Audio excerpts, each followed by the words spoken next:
இன்னைக்கு வந்து எங்கள் அம்மா அடை செஞ்சுருக்காங்க. இப்படி புட்டு உள்ள வெங்காயம்லாம் இருக்கு. சுடுது. அடை பிடிக்காதுதான் எனக்கு. இந்த அளவுக்கு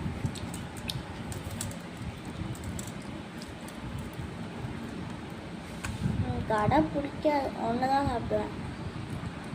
ஆனால் நல்லா இருக்கு.